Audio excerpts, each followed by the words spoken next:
Suratu Namli makkiyatun bismillahir rahmanir rahim. Ngol suratu wol ɗo kadi ngol intirama namli kornolil, sabu ko tawata namli kañum kornolil ngel hino janta e nder maggol.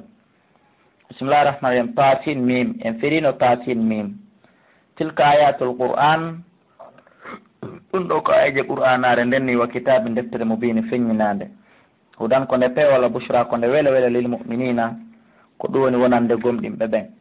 Alladina ɓe yuqimuna solata ɓe no ñiiɓe julɗe maɓɓe ɗen, wa yutuna zakata heɓe itta zakka jawle maɓɓe ɗen, wahum kamɓe bil akhirati lahara on hum kamɓe yuqinuna ko ɓe hooliɓe. Inna alladina andena ɓen la yuminuna tawɓe gomɗina bil akhirati lahara on, zayyanna lahum min cuɗaniɓe ha labama amalahum golleli maɓɓe bonɗi ɗin, fahum kamɓe yamahuna ko ɓe wemuɓe. Ulaika alladina ko ɓe woni ɓen lahum noɗen ɓe suul adab ko ɓuri bonde lette, wahum kamɓe fil akhirati ka lahara humul akhsaruna ko kamɓe woni perduɓe ɓen. Fa innaka an la tulaqqa alqur'ana ya Muhammadu,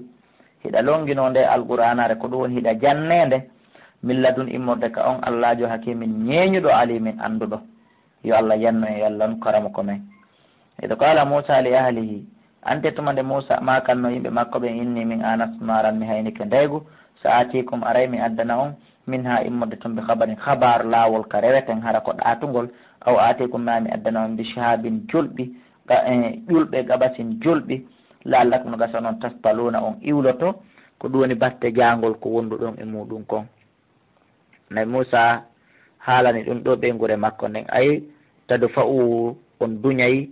jangol ko woni e mon kon, wa kana fi shiddatin min ashita'i, hari ɓe jangol dabbude fewnde on say moƴƴa. Falamma jaa ɓawa re aka ndaygo ɗon nuudi a nodda an skoni buuri ka barki waɗama man finnaari kala wonɓe ka ndaygo ɗo, wa man hawlaha e ɓen wonɓe takko ndaygo ngu. Wa subhanallahi la bal wodani Allah rabbil alamina jeyɓe windere nden on. Ya Musa innahu koni an allahu komi woni Allah al azizu tedduɗo al hakimu ñeñuɗo on. Wa algi feri asaka tuggordu ma ndu ko feri wonti boddi.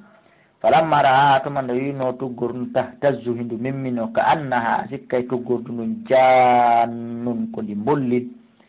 walla o huccite mudbiran ko dogoɗo walam yo akkibay o yeccitaki. Sabu ngol kulol ko muulidangol e ibnu adama, a haynike boddi ma, a haynike bare feetundu ma goɗɗum no yande hoorema, ko hulata doga ɗon ma huloɗa a sonka, ɗum hollali amara iman. Woɓɓe goosi heeɓi sifa ngol kulol, woɓɓe jalayɓe inna hoolora Allah la, ngol kulol ɗon ko muulidangol e ibnu adama. O wi ya Musa, Allah dalka e Musa la takhafta hulude, inni min la yakhaf hulata ladayya ka anno almursaluna nelaɓen, illa man zalama nelaɗo menen hulata ka amen ɗo ko ɗum woni si wona hara ko on toñuɗo, illa man zalama si wona hara ko ɗum woni ko on toñuɗo. Fa baddala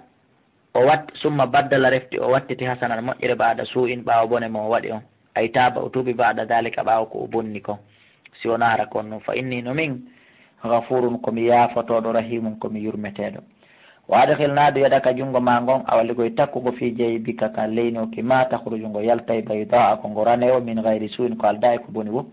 O waɗi ɗum kadi fi tisi ayatin yaade ɗi mandeji jeenayi ɗo, ko ɗiɗiji ɗin wola ɗo jungo ngon e tuggordu ndun. ɗiya en yewtino ɗi ka suratoji feƴƴuɗi dow. Kala tawɗo tawaka darsu dow joni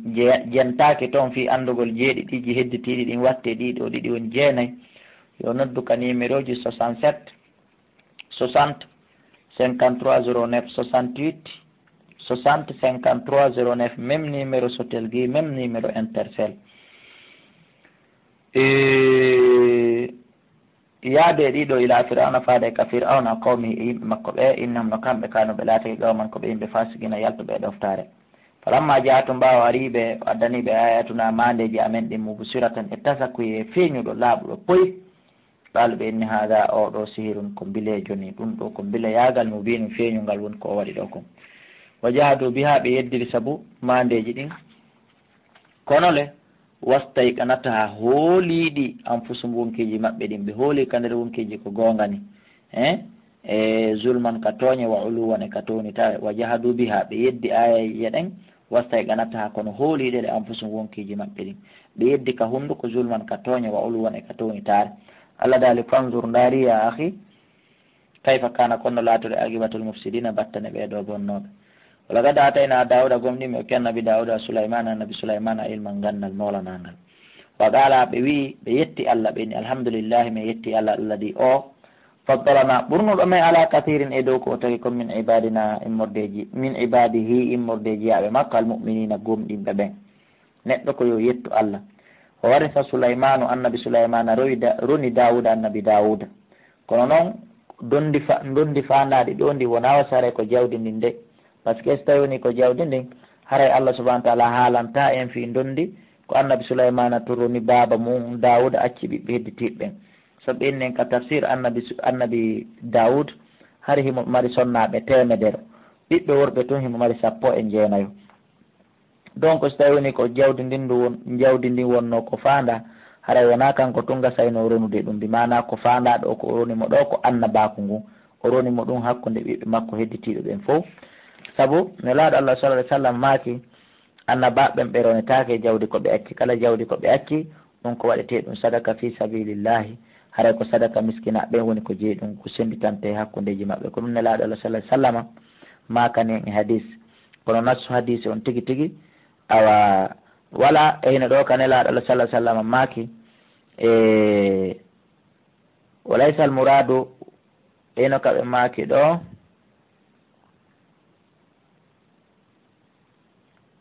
walakin so kowoni al muradu be dalika ko fanda en ɗon nde warasatul mulki ko dondi laamu ngu wonno buwata fa innal anbiya no annabaɓe la turasu ɓe ɗonatake amwala jawle maɓɓe ɗen kama akhbara be dalika rasulullah waɗo nelaɗo Allah alayhi salatu wassalam humpitiɗen fi gawlihi e maako makko hadise selluɗo nahnu ma'ashara al anbiya menen dental annabaɓe la nurasu ma taraknahum min ronatake kala ko men acci e jawdi fa waɗum ɗon sadaqatun ko sadaka ko hadise mo imam Bukhari woni ko fillino mi mana ko annabaku ngu woni ko roni kanko annabi Sulaymana alayhi salatu wassalam wa qala ya ayuha nas kono yimɓe ullimna en andinama mantiqa tayri yewtere colli ko celluɗi yewtata kon hiɗen faami wa utina e okkama ko raɓɓiɗi kon min kulli shay'in immorde kala hunde inna hada andeno ɗum ɗo lahu alfadlul mubin ɗum woni malal mawnu ngangal wa hushira li Sulaymana annabi Sulaymana moɓanimo junudu konu makko ngu fop tawi mo fokkiti ñande goo nokku goo o moɓi dendanangal konu makko ngu minal jinni wal insi wa tayri dendanangal yimɓe jinna e colli moɓi fop famɗiɗo fop yusa una ɗi sogga heɓe fokkiti e konu ɓe yader ko ɓe yata kon hatta ida a taw haɓa ɓe ari ala wadi namli e dow ayde kordulli ka kordulli huuɗi ɗon andi nelaɗon makani en e hadise selluɗo mummuntehoy 10 ma ɗum no ari e qissa mummuntehoy 10 naata e aljanna no jeeya e koye mummuntehoy 10 kordolil annabi Sulaymana ngel namlatu Sulaymana alayhi salatu wassalam kordolil annabi Sulaymana ngel humpaɗo andugol 9 yiɗi wo o nodday ka numéro ji ɗi jonnete inchallah hara en wawa e humpodirde e muɗum 68 60 53 09 en wataɗe addude ɗe fof ɗo darso on hino faaɗi lalat wi namlatun kordolil ngo hoorewil ngel amirowil ngel ya ayuhan namlu kono e kordolli udkhulu naateɓe mana ko décret ngel woni wadde masakinakum ka hoɗanɗe mo la yahtimannakum wata yaaɓo on mun caw Sulaymanu wa junuduhu e kono makko ngu wohom tawa kamɓe la yashuruna ɓe so'a andude ɓe yaaɓata on e teware kono ta ɓe yaaɓa on hara ɓe andari annabi Sulaymana nani ɗum fatabassama o moosi dahikan o jali min qawliha saabu konngol maggel nano wasi haray o jalugil jalnoyi mi mana ko o jali koko tawi kon Allah faaminimo ko ngil wooli kon hakkude yimɓe hedditiɓe ko mi mana ko dahikatum e shukri ko jaleɗe jarnugol Allah woni ko jali wa qala rabbi jomi awzi'ini longinan ay seede on an ashkura nde mi yettata nimata ka nema ma allati on an amta alayya mo niminɗa e hoore an wa ala walidaya e mo niminɗa hoore jibinɓe lamɓen wa an amala salen e nde mi gollata golle moƴƴa tardahu ɗe yiɗuɗa yarliɗa wa adkhilni mi torike ma nadan bi rahmatika yurmede maɗa nden fi ibadika salihina wondude e jiyaɓe ma moƴƴuɓen Allah wi mi jaaɓi e nder ko ɓe woni ko e nder konungo wata faqqada tayra o hatti sondu wi'etendu hududu ndun ndun sondu kowoni saabu hattagol makko ndun sondu ko ndun ɗo woni ko longantomo kala ka ndiyam woni kala ka ɓe weeri ko ndun ɗon longantomo ka ndiyam woni ndu andinamo ndiyam no ɗo ma karbiranno ɗo ma jamanno ɗo o yamira jinnaji ɗin ɗi asa ɗon ɓe waɗa pompi ɗon heña saabu annabi Sulaymana Allah okkumo laamagol adna Allah ko goto laamaki kanko so fokkiti voyage haaji makko ala yoɓagol mbuuɗi arsande pooso haaji makko ala yoɓagol ko ñamete ma ko yarete ma hunde ma gatum kanko kala ka o hewti himo faala ƴettude ɗon 30 minutes hara ko 30 minutes petto o wonata ɗum musidɓe julɓe. wona de mabbe mi woni ko woni e tafsir mi on hollude ko ɗon directement o yamirta jinnaji ɗin ɗi développana mo ɗon saare heña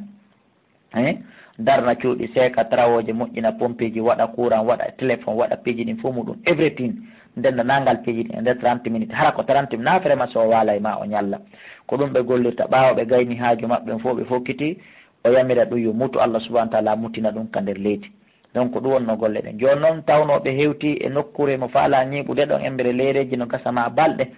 o hato jini andugol compte ndiya woni jinnaji ɗin asa heña e nder 30 minutes tawa saare nden gaynama développé de kadi goy moƴƴina ɗiɗo pompuji sondu gasaydu hollude ndun ndiyan ndun noon ala ɗon o laƴƴi guite o yaalndu o inni maaliya kon ɗum heɓilan la aral huudu huda mi yaal huudu hudaruno am kana kandu laati min alghaibina jeyandu e wirnidu ɓay koneli ɗin no ɗuuɗi woni kono effectivement tawindu ala ɗon ndu yeehi mission nokkugo law adibannahu o wi mi hirsay ndu si ndu ari mi lettay ndu adabal letta shadidan tiiɗude awla adbahannahu ma awa mi hirsa ndu gotel e piiji ɗiɗi tati on awla yatti yannima ndu addana lambi sultani dalil mbini feeñuɗo ko honɗum naɓidu ko honɗum ndu jokkuno e nder ko kambata ɗon kon kanko Souleymana fa makkata o ñiɓi ɗon gayra ba idini wuyna ko juuti wuyna ko woɗɗi fagala wi a hattu ndu ari ndu inni he annabi Souleymana mi humpiteke ti malam to hitbi konka humpitaki gandal fimum pew wa ji'tuka mi addanima min sabain immorde saare saba'i nden binabain habar yaqin gongajo mo tawata o naari me inni min wajattu mi tawi imra'atan sonnajo tamlikum no laami ɓe ton e on sonnajo o utiyatto okkama min kulli shay'in immorde kala piiji ɗin immorde kala piiji ɗin e saare nden okkama wala ha arshun azimun e on no mari danki jani on no mari danki jani danki kin kadi ki fof koki kanni e kalise wajattuha mi tawi mo kanko sonnajo himo wi e Bilqis wa qawmaha yimɓe makko ɓe yasjuduna li shams ella on hiɓe rewa nangue ngen ko nangen ɓe juulanta min dunillahi koyna Allah wa zayyana lahum cheytanu cheytane no cuɗaniɓe amalahum gollele maɓɓe bonɗi ɗin fa saddam o sakkiɓe ani sabile e ɓantugol lawol Allah ngol fam kamɓe la yatuduno ɓe feewa few haray ko ɗum mi tawi toon Allah yasjudu ɓen no sakkiɓe wota ɓe sujjal lillahi Allah allazi on yukhrijul khaba yaltinɗo puɗi ɗin fi samawati ka kammuli wal ardi e ka leydi wa ya'lam himo ande ma tukfuna konko ɓen suuɗude wa ma tu'linuna konko ɓen feññinde Allahu Allah noon la ilaha ala reweteɗo illa wa sona kanko rabbul arshil azim kanko ni jeeɗo arshi tedduki ken qala wi ko ayyo hudu sananzuru aray mi ndaara asadaqta e a gongu ko ko wolɗa am kunta ka alati minal kadibina ko a jeyaɗo e wonɓe fende fi addugol argument no daɗira mi essete mi ndaara idhab bi kitabi o windi lettere directement ha e on sonnajo wiyeteɗo nene Bilqis o silmuno si o faati ko ɗum waɗi si wiɗen mo nene e tafsir ɓe inni en ko jeyaɗo e sonnaɓe ne laaɗo ɓen kadi ka aljanna o wi idhab yaadu bi kitabi e afwande wona kanko mi faandi oɗo annabi Souleymana jommunomo wona o idhab yaadu bi kitabi e lettere an haada oɗo fa mi faytodirimo bimana e nene Asiya ɓeygu Firawna idab yaade ɓe kitabi e lettere an haada oɗo falki feroɗa lettere ilayin faade e maɓɓe sa hewti summa tawalla anum refti huccita pottitoɗa e maɓɓe fanzur ndara mada yarjuna kon ɗum ɓe jabodirta hakkudeji maɓɓe sondu ndun kañum huɗuhuɗaru ndun ko ɗum waɗi si huɗuhuɗa duwaka warede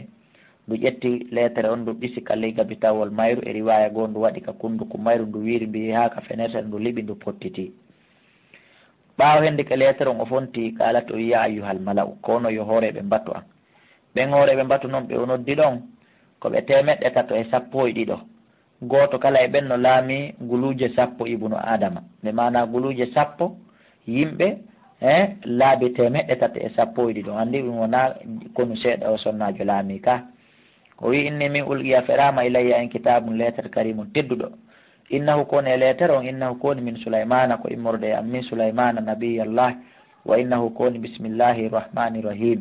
o bisimillahi rahmani rahim ko o remplace duwanoɗo wonde on ka tawba kono waɗatake ka tawba ɓe inni en ka tafsiru ko annabi Souleymana adi windude bisimillahi rahmani rahim ko ɗum waɗi enen julɓe ɓen kadi sen winda e leetel no laaba kala ko winde tawi en fuɗɗo bisimillahi rahmani rahim Allah ta'alu wata on tuni to alayya e an komi woni on yamirde ko on kon bimana jaɓe wa tuni arela muslimina kon julɓe jebbili yoniɓe Allah subhanahu wa ta'ala qala to ya ayyuhal mala'u kono yo hoore ɓe mbattu aftuni humpitelam no joni fi amri o fiya kanɗo ko ɗum gasata huude iɗon andi ma kuntumi wonali gaatu atan taƴowo amram fiyake décision hatta tashhaduni ha seedotto ɗon ha diisodiren ka kaluɓe wi kamɓe lamɗe ɗen 370 nahano menen ulu uwatin komin joomiraɓe doole molana ɗum no anda wa ulu basin komin joomiraɓe kadi lette meɗen mari hare shadidin tiɗiɓe kono wal amru fiyake ɗen ilayki ko ɗum woni hino e jungo ma fiyake ɗen hino e jungo ma allamɗo on e fanzuri ndaari maɗa ta'murina ko ɗum yamirɗa haray o aya no holli lamɗo duwaka wonde lamɗo dictature kala ko yanimo yo moɓidir yimɓe ɓe o laami ɓen fof leƴƴi ɗin fof e région ji ɗin fof ɓe diisodira wona yo moɓu kadi leñol makko tum ma fedde makko tum ma parti makko tum o diiso o heɓay échec ko ɗum tampini lamɓe ɓen be wowlen gonga oɗo o moɓidirɓe fof haray no holli kadi laama ɓen yoɓe ɗofto kadi laamiɗo on ɓay ko alhaqiqa koyen yewtugonga kan e cenɗe ɗen fof ɓalat o wiɓe maapi niilam innal muluka ande no lamɓe ɓen ida dakalu qaryatan si ɓe naati e saare afsadu ha ɓe bonnayde gere moƴƴa e leydi wa jaalu ɓe wattay a izzata ahliha tedduɓe saare nden lamɓe ɓen ɓe wattay ɓe adilla tan hoyɓe ɗum leyɗen andi kala ka kuudeta waɗi ndin leydi ɗon ndi bonnete lamɓe laamiɓe ɓe fof ɓe nangeta ɓe wonta kaslamogoɓe ɓe wona prisonnéɓe laamanoɓe wawanoɓen ɓe wonta laamiɓe hiɓe reeni koni kon feƴƴude leyɗele kawtal jamen o debbo ɗo hari ko keefeero on say o naali julɗo wota keefeero debbo kadi ɓuru en haqqille musidɓe julɓe enen kadi watten yiili ɗum ka leydi men lagine ɗo ko debbo huuli kon huulen ɗum ka leydi men ɗo awale si ngol leñolɗa woni e hoore ngolɗa tun ko ngol wonangol e hoore mum muññi wo ñande gol ngol memminoyto si ngol memminoyke Allah wallay ngol nda son faami fa kadalika kono ni yafaluna ɓe gollirta wa inni minkum faala mursilatu mi nela ilayhim faade maɓɓe bi hadiyatin neldaje molanaɗe fanaziratun mi ndaara mbima yarji ul mursalun ko wonɗum nelaɓe ɓen mi mana woni ko artidata e muɗum ko résultat hunɗum ɓe wi en ka tafsiru o rondi sukaɓe ɗuɗuɓe jiwɓe ɗuɗuɓe birikije kange wona seeɗagoye jawle ɗuɗuɗe birikije kange goto kala no rondi birikire kange ɓe nangi lawol ɓe yehi ka annabi souleymana convaincu gono ɓe ni so tawi tun o jaɓi neldaje ɗen haray ko lanɗo simple haray wakkilo ɗemmo en foola so jaɓali neldaje ɗen haray ko annabajo falamma jaa souleymana ɓa ari ka annabi souleymana ɗeɗo neldaje qalawiɓe poro eɗon feeti ato middunani on ɓeydira lambi malin jawdi min souleymana tigui ɓe anda ko bon souleymana fama atani yallahu ko Allah okkilankon hayrun ɓuuri moƴƴude mimma atakum ndi ko okki ankon ndi ko okki on kon laamu e annabako e jawdi bal so koni antum ko onon mbi hadiyatikum e neldaje mon ɗen tafrahuna ko ono on ko weltori ɗum wona min souleymana ɓe wi en ka Hamadou bun Sawi ka tafsir to o rondi ɓe goto kala birikire wono ɓe temeɗɗe yogaɓe taƴƴini ko hella ɓe temeɗɗe tato tafsir o no woɗɗitilan awa kanko annabi souleymana ɓa o humpitike ɗum o yamiri ilaka rantere saare nden haka présidentiel ka o jooɗi ɗon ilaka sorti to haka présidentiel ka o jooɗi ɗon ɗum ɗon fof werta biriki kange e biriki kalisi e biriki jaman e biriki lu'ulu nano e ñaamo tawa noon kadi wona birikire weltirago e nano e ñaamo tawa nano a piya guite ma haka hatti ñaamo a piya guite ma haka hatti ɓe daari ɓe tawi koɓe rondi kon ƴetta hay 0,1% e koɓe tawi ɗo kon o wi irje ilay hoote ka maɓɓe lutto ka maɓɓe mbimana natte neldaje ɗen mi andi min ala famonirde sowona tuma geri seeɗa fala natiyannahum wallahi min addanayɓe ɓe junudin konu la qibala lahum nguɓe wawata dartade biha e muɗum nguɓe marataga dartagol e muɗum wala nukhrijannahum wallahi min yaltinaɓe min ha ka leydi ɗo adilla tan ɓe wonta hoyɓe wawmara kamɓe sahiruna koɓe wirtiɓe ɓay ko ɗum ɓurani ɓe qala ya ayuhal malaw kono yo hoore ɓe mbatton annabi souleymana landi ɗum o andi e hudu sifanike annabi souleymana dankinene belqisa kin julɗo ko yo wonu himmuɗo wona yo wonu lo'a imanujo min kala komi heeɓi yo naylan miɗo yondini ko gonga ko ɗum woni diina kono a wakkilo to jogoɗa danki ɓuuri fof heɓa otowal 4x4 wal ɓuuri fof heɓoɗa téléphone wil ɓuuri fof laamoɗa ɓuuri fof ta sikko ɗum kadi no harmi yo a jaaso tun ɓawa humpeteke fi ki danki o tawi heƴata e makko yo goɗɗo jogono ki danki ɗo ta kanko o jogaki ki o desini noon no hettira danki kin adi ɓeya silmude ɓaysi ɓe silmi hara jawdi julɗo hino harmi jattugol ɗon andi ka ko ɗum waɗi so immini opposition ɗo fen ɗo fiyo hettu danki kin o wini kono e hooreɓe mbattu am ayyukum ko hombo mo yatini addan tanmi bi arshi ha kiidanki bilqisa qablan yatuni ko adi ɓe ardela muslimina ko ɓe julɓe saabu o humpitike nene bilqisa aray woni silma par ce que o daari o tawi o wata dartade o humpitike ɗum joni noon ɗo ɓe hettuɓe silma koye taw o waɗi plan o hetti danki kin kene qala ifritu wi minal jinni immorde e jinnawil ifrit ko jeeya ɗum e jinnawil ifritu noon wona inde bi mana ifritun bi mana ko shadidun ko margil doole molana ɗum ko ɗum wiyete ifrit amma inde maggil on ko amri ko ni woni no kañum jinnawil ngil wiyete ngil wi he ko ayo sulaymana ana min atika bihi mi addante danke kin abula an taquma ko adi a yimmade daroɗa min maqamika immorde e jonde ma nde jooɗiɗa ɗo nden ko fanda ɗon noon wona wasi ko o jooɗi ko ɗo yo hawto o daro tawi ka o jooɗi ɗon ko duwaɗo ƴettude ɗon leereji o jotto bimbi ñawgol hakkude tagore nden o jotto ɗon ha hella wana wallu ha si o immo ha nangen ɓanto moƴƴa si o immo mana ɗo yo gayno jonde nden haray o addi dankikin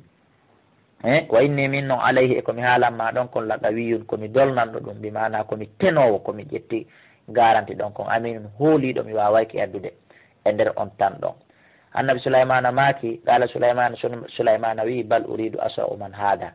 min hada miɗo faala yaawo o addande lam danki kin ko ɓuri ɗum ɗon saabu himo huuli ka taw ɗo e wi'ede midi tawa ɓeya hewtiɓe selmi ɓe waɗi kalimatu shahada ta joni noon jattugol danki kin harmi on say qala alladi wi on neɗɗo ibnu adama wawɗo wano wawɗen ɗo ni ko sendi wo ko ɓamo ɓuuri en gandal e peewal wi on indahu mo woni e junngo mum ilmun min alkitabi ko wiyete kon gandal deftere nden ismullahi l azam himo wiye asifu bun barkiya asifu ɓiɗɗo barkiya ko ni o wiyete ibnu adama reedaɗo jibina no jibinira ɗen ɗo ni kono noon allah tigi no reconisi ko okkaɗo gandal deftere nden andi ismullahi l azam enen ko gandal ngal en ɗaɓɓitata noon tawi noon ismullahi l azam mo andi ɗum ɗon o waynodiri e yangi o waynodiri e soñdia ko ɗum ɗo woni ko gollantamo on wi min on mi addayki ana min atika bi mi addante qable an yartadda ilayka ko adi ɓantade rutto ko adi ruttade ma tarfuka guite maɗen mi mana sa daari to ka woɗɗiti ɗo ya ruttu guite maɗen haaɗe hewtita kadi jooɗiɗa ɗo haray mi addanima dankiki annabi sulaymana maki ako sifa mami faalaɓe wi en ka tafsir o suuyi o sujji o jangi ɗon ismullahi l azami ko tata na ko juuti na ko metti fi kadi ɓantagol makko tawi dankiki hewti ismullahi l azam on woni ko o jangi hawrite kadi himo laaɓi feewi nunɗi saabu sa andi ɗen inɗe ɗe o wooli a tawayɗe juuta kono sa woliɗe tawi a laaɓa fewɗa nunɗuɗa haray hani an kadi jabotako tawi ɗum ɗo laaɓiri no laaɓiri sa jangi inɗe allah ɗen ɗe o jangi ɗon a waway an kadi regilde uwa ko o regili kon ko ɗum ɗon tu woni charte o o noddaya ka numéro téléphone ji wawe humpodirde fiiɗen ismullahi l azam ɗe o wooli ɗon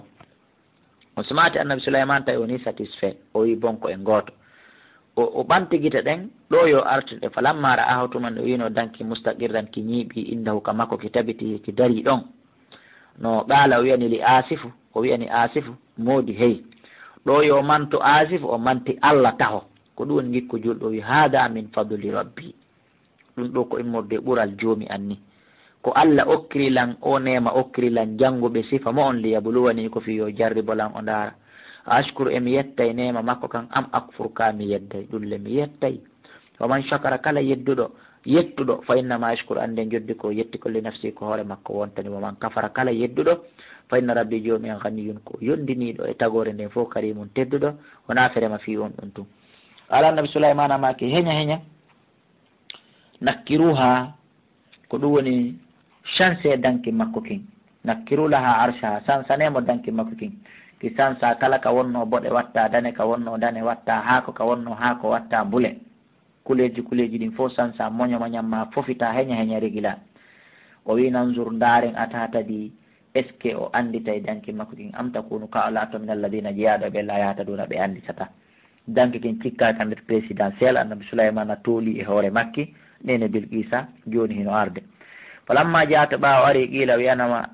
o landa direct a hakada arsuki est ce que danki makin ko ni wayi kala to wi desa hakkay ko tawi o anditi o wi ka annahu huwa yi a sikkay ko kankini o wi ɗum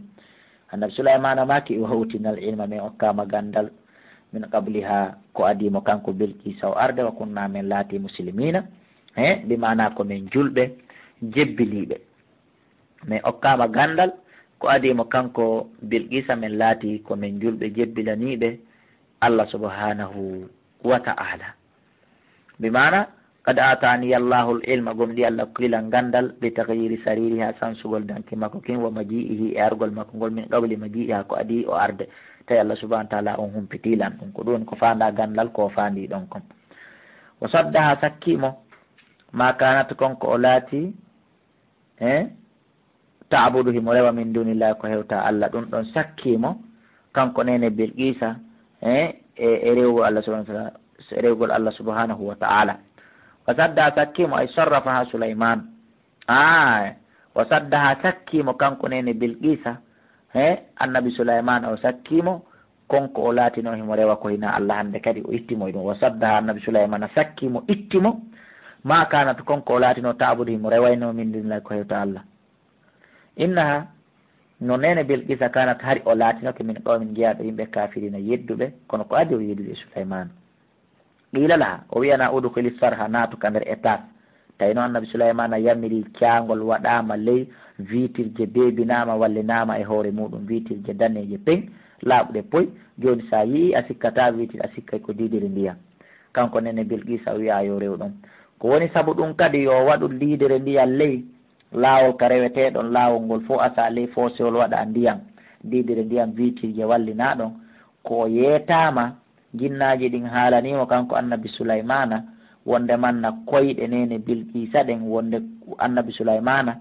ko baaba jinna nene ibnu adama afwan ko nene jinna baaba ibnu adama wonde koyɗe ɗen fo no woni leeɓi kanko annabi Sulaymana wata o jombu on on ko marɗo leeɓi on wona wondotoɗo tawi noon jinnaji ɗin ko sakkori annabi Sulaymana wata o jombu nene Bilqisa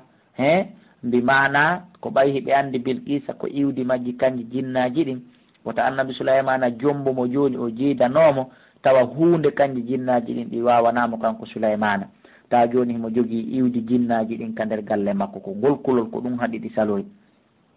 ko ɗum ɗi eɓɓirno joni noon kankadi o formi o pilan dargol siko gonga tawi ɗe koyɗe nene Bilqisa hino wondi o leeɓi ka wonda dargol tawi jinnaji ɗin ko gonga kono ɗi haalanalimo noon wonde nene Bilqisa ko nene jinna baba ibnu adama de bal ko ɗi haaliri ɗum ɗi suuɗi ɗum ɗon mi mana ko sakkagol mo fi wata o jombo on somati o wiya yo naato ka étage falamma ra'atuhu ɓawo yii laawol ngol ɗum no waɗa ndiyam ley vitre dewta hoore ɗon kono vitre on andatako hasibatte o sikki ɗum lujjatan ko diidere luggude woka safat o ñori an saga heaga belenji makko ɗin andi ɗum ko aada sa wiɗa ukkade ndiyam juwa a ñoray conkimaɗen tawi ko ɗum objectif annabi Sulaymana ndaare golle gando o ñori tun annabi Sulaymana yii koyɗe ɗen ila ka hoore kolliɗo ha ka buse juwo ha ka dense dow o yii o andi effectivement leeɓino e mum kono tawi fi sonnajo lannimo welde Allah humpitimo kadi fi sonnajo kala wi innahu ko yiiɗa sarhun ko étage ni mo marradun cuɗiraɗo kange min ɗawarira immorde kange wiyeteɗe ɗawarira ƴewwona fus qalat o wi rabbi joni kanko sonnajo on ɓa o yii ɗum ɗo o organisation ɗo ɗe jawle ɗo o développement ɗo direct o tandinali o wi rabbi joni inni min zalamtu nafsi jakari mi toñi hoore am jakari mi toñi nafsi hoore am wa aslamtu awa Allah mi waɗi kalimatu shahada mi waɗi la ilaha illallah mi silmiji mi jebbilike ma Sulaymana wondude annabi Sulaymana lillahi wonande Allah rabbil alamina jeeɗo windere nden o silmi o naati dina ɗon mubashara ɓe innen ka tafsir kanko annabi Sulaymana ɓawo jombi nene Bilqisa o jiidaninomo ɓiɗɗo ɓe wi'imo ɓe innitirimo annabi Dawuda alayhi salatu wassalam ɓe wuridi ɗon ha nene Bilqisa faati accimo ɓe wi en nokkugo la ɓay kanko nene Bilqisa o silmi o naati ka dina o winomo joni hara yo hotu yo suɓo yimɓe saare makko nde o laami ton nden goto kala gorko ɓuranɗomo o hokka mo on ɗon o suɓi gorko goo o hokkimo e nder yimɓe leydi maɓɓe ndin ton ɗin tafsiri ɗon fof no ari kono ko ɓuri jiccude o jombunomo o jibinanimo ɓiɗɗo gorko ɓe innetirimo Dawuda Allah dal wala gad arsalna gomɗi min neli ila samuda faade samuda akhahu musidɗo maɓɓen salihan an sikoni ibadullah rewe Allah fa idam tayo kamɓe fariqani koɓe pecce ɗiɗi yahtasimuna eɓe wenñinira woɓɓe no jaɓi woɓɓe no sali ala wiɓe yaqami kono yimɓe lima tastajilun kon ɗum hawjiran toon bis sayyi'ati bone on qabla al hasanati ko adi moƴƴere hawjiri e moƴƴere taw hawjiri bone lawla tastahfiruna Allah ha nino ka insino ɗon ka Allah la'allakum no gasa noon turhamuna on yurmete ala ɓe ko ayyo salihu tayyarna bika menen men katinorima nani waɓi mamma aka e ɓe wonduɓe ma ila arɗa ɗo fuɗɗuɗa wajade ndiyan ala arde ñameteji ɗin ala moƴƴude ala ɓe ta'irukum kataji mon ni indallahi kaka Allah iwrina min jogiiɗi ko noon kadi sabimbini balis koni antum onon qawmun ko yimɓe tuftanuna fitinaɓe tun ko ɗum mi yiiɗo wa kana laati fil madinati ka saare ɗon tis'atu rahatin hooreɓe jeenayo yufsiduna ɓe no bonna fil ardi ka leydi wala yuslihuna ɓe moƴƴinta ɓe hooreɓe jeenayo noon ko ɓiɗɗo goɗɗo e maɓɓe woni wiyeteɗo ɓudaru o soppuɗo on ngeloba mban ko ɓiɗɗo goɗɗo e ɓeɗo jeenayo woni ko goɗɗo e ɓe jeenayon ko jibini on wiyeteɗo ko dar qissa on no juuti kala qissa mo ƴettuɗen mi holli on mi jonni on numéro téléphone jiɗin en wata yanñude fo ɗo si wona ɗum juutay kala qissa mo on faamali mamo tata hiɗon faala yanñade aray nodde gotel e numéro ji ɗi mi jonni on ɗin mi faamina on embere kum mi faami kum mi jonna on kadi defte ɗe yaho toon yanño ɗon e muɗum ta toon ko bahar ko yon ƴowa karonko ɗo wo numéro ji ɗin ko 63 60 53 09 même numéro tous les réseaux si wona areba ɓen ɗon ɓe laati keɓe siduna ɓe bonna fil ardi ka leydi wala yuslihuna ɓe moƴƴinta ɓaalo ɓe witta ƙasamu ɓe wondiri billahi inde Allah nden ɓe wi on yii salihu o be waren o lano bayi tannaw be walano ɓen o be jemmanen o ata ko yemmo wahla kanko e ɓengure makko nde warenmo sen warimo summa la ɓulanna refti wi'anen li waliyihi jeyɓe mo ɓen waliyaɓe makko ɓe musidal makko ngaɗinne he enen ɗo ma shahidina en tawaka few mahalika ahlihi waregol yimɓe makko ɓen enen en tawaka haalanin ɗum ɓengure makko nde wa innano enen la sadiquna wallahi ko en gonguɓe ko ɓe tis aturatin hooreɓe jeenayo ko ɓe waɗi oɗo plan fino ɓe warira annabi salihu ɓe wi en e tafsir goo ɓay ɓe décidi ɗum ɓe naati e fammere ɓenni joni ɓe waala ɗon haaje mina ɓe yaa ɓe naato e annabi sulay ɓe tawa annabi sulaymana ɓe wara mo Allah unti fetere addi hippi ɓe ka dambugal ɗon ɓe luuki nder ɗon haa ɓe maayi e riwaya goo na e nder fammere ɓe maayi ɓe fokkutu wargo kol ala kulle haalin ɗo ɓe hisano wa makaru ayi seede on ɓe fewji makran pewje wa makarna makran menen kadi min fewji pewje wahum tawi kamɓe lashuruna ɓe sowa andude menen kadi meɗen fewjude ɓe sikka ko kamɓe tun e bi maana woni fewjude andata e menen kadi meɗen fewjude ɓe miiji ko kamɓe tun woni fewjude ɓay ɓe fewji fi wargol annabi salihu wa makaru ɓe fewji makran pewje no ɓe wariramo wa makarna menen kadi min fewji makran pewje no min wariraɓe wahum tawi kamɓe lashuruna ɓe sowa andude Allah daali ɓata lattuhum ɓe wi en ka tafsir wari ɓe almalaikatu malaika ɓen fi daari salika galle sali ɓay ɓe naati wargol mo malaika ɓen wariri ɓe ɗon bil hijarati kaaƴe ohum tawi kamɓe la shuruna bil malaika ɓe miijaɓe yaala wonde haray malaika ɓen hino nder ton Allah dal fanzour daari kayfa kana konno laatore aqibatul mukrim aqibatu makrihim battane pewje maɓɓe ɗen anna menen dammarnahum en halkunoɓe wa qawmahum e yimɓe maɓɓen ajmaina ɓe dendagal fa tilka buyutuhum ko ɗum ɗo woni cuuɗi maɓɓe ɗin hawiyatun e hino ɗi hande hiɗi fukki yani bima zalamu saabu ko ɓe tooñi ko inna